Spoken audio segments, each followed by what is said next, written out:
Breaking news! BP Sara handa na sa impeachment bloodbath.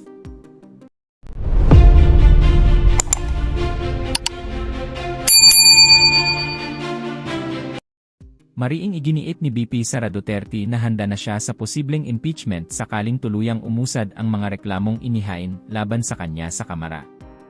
Sa isang panayam, sinabi ng Vice Presidente na matagal na siyang naghanda para sa anumang maaaring mangyari kaugnay ng impeachment.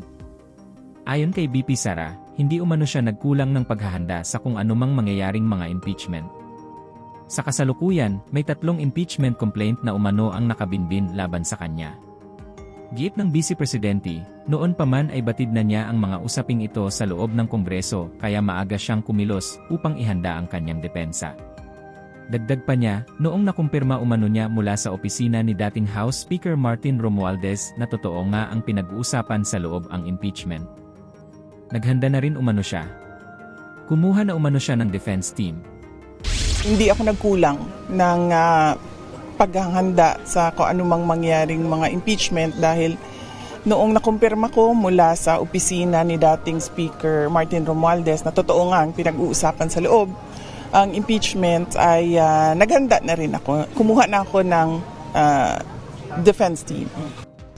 Ang impeachment complaint na inendorso ng akbayan ay isang papel na walang kalakip na kahit anong ebidensyang magpapatunay sa mga paratang na isinasaad dito. Hindi na ito bago. Matatandaan na ang impeachment laban sa akin ay naging sagot nila sa aking pag-alis sa gabinete. Isang hakbang na isinagawa dahil hindi na maipaliwanag ng Pangulo ang patuloy na pagkalugmok ng bayan sa kahirapan dulot ng kanyang kapabayaan at bisyo. Noong 19th Congress, binuksan pa nila ang isang Investigation in Aid of Legislation. Hindi upang lumikha ng batas, kundi upang magsagawa ng isang malinaw na fishing expedition para sa planadong impeachment laban sa akin. Paulit-ulit nilang ibinandera ang isyung Mary Grace Piatos bilang umano'y bahid ng katiwalian. Kahit na sa kabila ng lahat ng investigasyon ay wala silang naipakitang kahit isang direktang paglabag sa paggamit ng confidential funds. Sumunod na dito ang bentahan ng mga pirma para sa impeachment at ang mga tinaguriang for later release projects na ipinangako umano sa ilang miyembro ng Kamara upang itulang ang impeachment laban sa akin. Mga pangyayaring mismong inamin na ng ilang mambabatas sa kanilang mga naging pahayag. Mga kababayan, walang kredibilidad ang akbayan upang mag-endorso o magsumite ng impeachment complaint. Ilang ulit ng hayagang ipinahayag ng kanilang pinuno ang kanyang intensyong tumakbo sa pagkapangulo.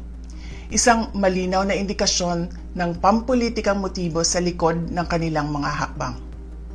Huwag nating kalimutan ang makasaysayang talumpati noong Agosto 2024 ni Risa Ontiveros, kung saan malinaw niyang inilahad ang tunay na motibo ng akbayan bilang isang grupo.